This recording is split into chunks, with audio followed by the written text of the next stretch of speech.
Prochaine théorie, nous entrons dans un aspect que j'ai signalé, à savoir le spiritualisme. Là, on est en plein dedans. Alors, il existe sans doute différents courants.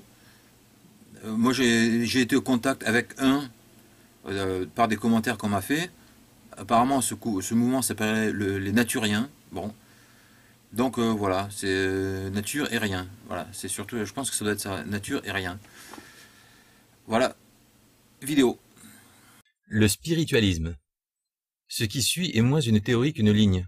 C'est un discours que j'ai souvent entendu, mais dernièrement, en commentaire d'une de mes vidéos, on m'a envoyé des citations et l'extrait d'un texte d'un certain Christian CLN, dont j'ignore la source, mais qui résume bien cette position et qu'il me semble pertinent de présenter pour illustrer cette ligne.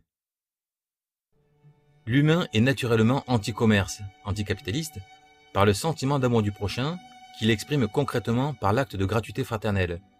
Nous avons donc à réorganiser une société naturelle, sans commerce, pour une fraternité réelle, concrète et locale. Il faut revenir à une vie naturelle par le droit naturel, défini ci-dessous, qui installe par le bon sens les jardins communaux nourriciers, en permaculture. Sans autonomie alimentaire, on reste prisonnier du capitalisme par son système abstrait de distribution marchande. Exercer son droit naturel monistique, c'est suivre l'envie qui résulte de ses émotions et sentiments produits concrètement par son sixième sens spirituel, l'intelligence du cœur, l'être, d'après ce que captent ici et maintenant les 5 autres sens, sang mental, ego, matrice interne, qui les gère. Remplacer l'argent, abstraction contre nature, par la gratuité qui émane du sentiment concret d'amour du prochain, produit par le sixième sens spirituel, l'intelligence du cœur, comme nous l'a conseillé Jésus, et toutes les abstractions marchandes égotiques parasites ainsi que l'État disparaissent. Si ma tante en avait... Ayant distingué l'humain naturellement concret par ses sens, dont le sixième, l'intelligence du cœur, le guide par les émotions et sentiments qu'il produit, de l'humain égotiquement abstrait par son ego pathologique, je me pense donc je suis dénaturé, nous pouvons en déduire les conditions de vie nécessaires à son bien-être et réorganiser concrètement la vie locale, échelle concrète, par le partage et la gratuité, qui installe la fraternité authentique, naturelle, par 3 mesures de base qui rejoignent Bill Mollison, qui nous dit sur le sujet: le plus grand changement dont nous avons besoin est de passer de la consommation à la production, même à petite échelle. Si seulement 10% faisaient cela, il y aurait déjà assez pour tout le monde. D'où la futilité des révolutionnaires qui produisent des mots et des balles, mais qui, ne produisant ni nourriture ni abri, dépendent totalement du système qu'ils attaquent. D'après ce juste constat, pour se libérer du système capitaliste contre nature, imposé par l'État qui nous assujettit à l'argent en nous obligeant à travailler dans n'importe quoi, conscience éteinte, abattoirs, usines d'armement, sous peine de ne pouvoir se loger et manger, nous avons à reprendre le contrôle de nos besoins nécessaires, à savoir produire notre propre nourriture par des jardins nourriciers communaux, ce qui du même coup évite de se faire empoisonner par la nourriture industrielle capitaliste, profit oblige, et à autoriser les habitations légères type yourte ou caravane pour que plus personne ne soit à la rue. Abolition de l'école obligatoire, conditionnant l'individu à la dualité je me pense donc je suis, le faisant fonctionner au devoir, à contre-cœur, comme un robot, à contre-envie de ses émotions et sentiments concrets présents. L'homo egoticus, malade de l'abstraction, égo, qui le fait obéir à l'argent, a construit des Babylones modernes qui vont inévitablement s'effondrer, comme toutes les civilisations anciennes qui se sont éloignées de la nature.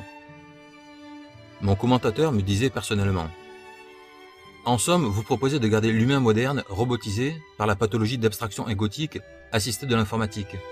Et nous proposons de le guérir pour vivre naturellement, sans informatique, par son sixième sens spirituel, l'intelligence du cœur. Bah voyons. Notre malentendu réside dans le fait que vous raisonnez égotiquement et que moi je parle par l'être, vous êtes Robinson et moi Bardamu. Tant que vous n'aurez pas diagnostiqué votre pathologie d'abstraction égotique, vous resterez bloqué sur les droits et les devoirs qui émanent d'un raisonnement égotique pathologique cartésien, je me pense donc je suis, égale dualité. Alors cette théorie amène quand même des réflexions intéressantes.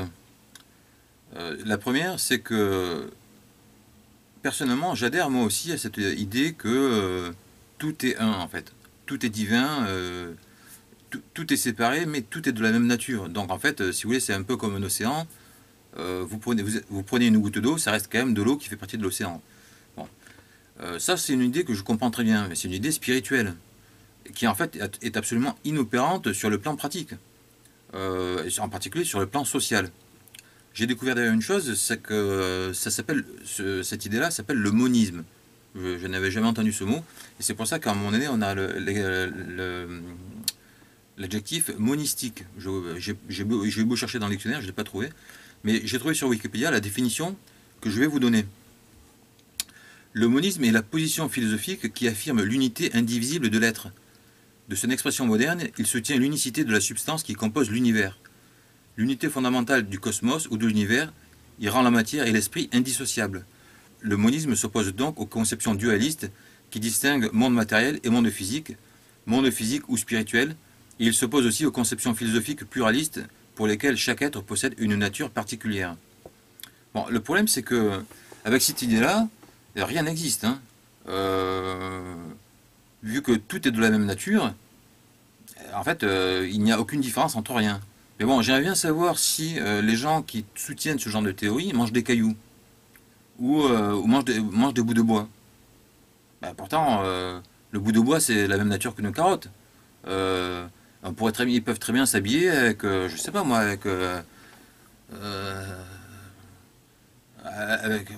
des feuilles, avec des pastèques, avec des carottes. Non, ils s'habillent avec des habits. Ben, pourtant, ça s'appelle une dualité pour le coup, ça. Mais en fait, le monde réel existe, qu'ils le veuillent ou non, et je ne pense pas que ces gens-là soient d'une spiritualité si élevée qu'ils puissent en faire abstraction. Donc, ils imposent un discours qui en réalité ne veut strictement rien dire sur le plan pratique.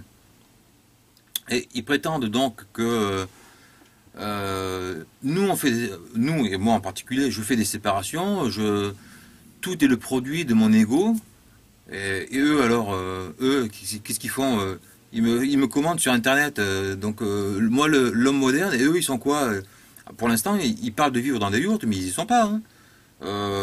Et puis est-ce qu'on croit vraiment que c'est le fait de vivre dans des yourtes qui va menacer le système? Non mais sérieux. Donc ça c'était ce que je voulais dire, donc c'était que c'est une ligne en fait à laquelle d'un point de vue personnel et spirituel j'adhère, mais à laquelle je trouve évidemment des limites. Il y a un point positif dans cette théorie qui aurait pu ne pas exister, puisque cette ligne n'amène pas forcément à ça, cette ligne prédestine plutôt au mondialisme, mais là en fait ils ont une conception en fait localiste, dans le sens où ils comprennent quand même qu'une communauté implique de pouvoir partager, et de partager avec des gens qui existent, qui sont autour de nous. D'où le rejet des idéologies mondialistes qui voudraient qu'on fasse des sociétés avec des gens qui n'existent même pas autour de nous, dont on ne connaît même pas l'existence. Ça, c'est le point positif. Mais comme je dis, cette ligne-là prône le localisme, la même ligne pourrait prôner l'universalisme et le mondialisme. Sinon, pour le reste, alors que des choses négatives, hein, que des absurdités tout le long. Comme ces gens-là se dispensent d'analyser, de réfléchir, de séparer, il n'y a aucune analyse sérieuse de quoi que ce soit, à commencer par ce qu'est l'échange. Ils rejettent l'échange tel qu'il est conçu aujourd'hui. Évidemment, ils n'imaginent pas une autre forme d'échange. Non, on n'imagine rien, on rejette tout ce qui est. Cette théorie prône aussi le don, la gratuité et le don. Alors je vais expliquer une chose à propos du don. C'est que le don n'a aucune raison d'être. Si tout le monde produit, si tout le monde produit la même chose, on n'a pas besoin de donner, puisque tout le monde se fabrique lui-même ce qu'il pourrait recevoir du don. Si tout le monde produit des choses différentes, et qu'on est donc complémentaires, on ne fait pas du don, on fait de l'échange. Pour se compléter, celui qui a produit une chose donne à l'un, et celui qui a produit autre chose donne au premier. Mais du contre-don, c'est plus du don en réalité, c'est de l'échange. Et évidemment, si personne ne produit rien, il n'y a rien, il n'y a pas de don non plus. Donc en fait, le don est un concept qui est sans portée, qui est vide de sens. Et toute cette théorie est accompagnée évidemment de blabla sur l'amour, sur le truc, le machin. L'amour qui implique la gratuité, le don. Enfin bon, je vois pas le rapport entre l'amour et le fait de produire pour ses besoins. Je vois pas non plus le rapport entre l'amour, la fraternité et le côté local. Si on est tous de la même essence, a priori, ça devrait. C'est là où on voit d'ailleurs que d'un côté il y a une philosophie, et par ailleurs il y a le côté pratique, hein, le côté vouloir une communauté locale, c'est le côté pratique qui n'a plus rien à voir du tout avec la philosophie, dont ils nous rebattent les oreilles. Évidemment, on ne trouve aucune réflexion sérieuse sur l'argent, sur la communauté, sur la société. Comment est-ce qu'on va faire pour passer à ce système-là, pareil, d'un coup de baguette magique, hein, revenir à l'état de nature, parce qu'en fait c'est l'état de nature qui propose, l'état de nature ou l'état de communauté primitive. Comment est-ce qu'on passe des sociétés actuelles aux sociétés comme ça, quoi. Quel est le rapport entre l'évolution technologique qui permet de passer à autre chose et passer à ça? Et ça n'a aucun rapport. En fait, ce sont des théories qui sont totalement intemporelles. Ce qu'il dit là, Jésus-Christ le disait déjà. Voilà, Jésus-Christ le disait déjà. Ça aurait pu très bien se faire il y a 1000 ans, ça peut se faire aujourd'hui. D'ailleurs, cette théorie n'implique pas de faire la révolution. Retourner aller vivre dans une caravane au-dessus d'une tente, il n'y a pas besoin de faire la révolution pour le faire. On peut le faire aujourd'hui. Et donc, s'il n'y a pas besoin de faire la révolution, on comprend qu'il n'est pas pensé la révolution. Et on comprend que cette théorie-là, enfin que cette théorie n'amènera pas à la révolution. Ce n'est pas une théorie révolutionnaire. Et d'ailleurs, ce n'est pas une théorie révolutionnaire, et les gens qui pensent ça n'ont absolument rien de révolutionnaire, ni rien d'original, ni même rien de spirituel en vérité, quoi. Les hippies ont pensé pareil. Et ça a donné quoi? Les communautés hippies, ben rien, ça n'a pas tenu 10 ans leur truc, hein. Donc pareil, un système qui n'est pas périn. Et des sophismes, passer de la consommation à la production. Ben oui, ben, enfin, si on produit, et qu'on ne produit pas pour soi, qu'on forme des communautés, d'une manière ou d'une autre, ça s'appelle la consommation, ça s'appelle les échanges. Donc des critiques, des mots creux en fait, des paroles vides de sens.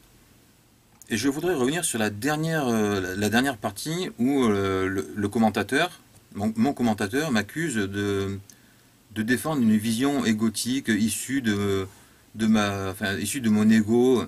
Non, en fait, il n'a pas bien compris ce qu'était une communauté et d'où venaient les principes que je défends. Les principes que je défends ne sont pas le fruit de mon imagination. Effectivement, je les ai retrouvés par la logique, mais les principes de l'ordre social, toutes les sociétés, même animales, fonctionnent selon ces principes. Je ne pense pas que les animaux puissent être accusés justement de comportement égotique, de pensée égotique. Ils appliquent d'instinct les principes de l'ordre social, les principes qui veulent que pour survivre, s'établissent entre les membres de la société certains types de rapports. C'est ce type de rapport que je propose, c'est ce type de rapport que j'appelle les principes de l'ordre social. Donc c'est un rejet de ces idées-là, parce qu'en fait c'est un rejet de toute idée.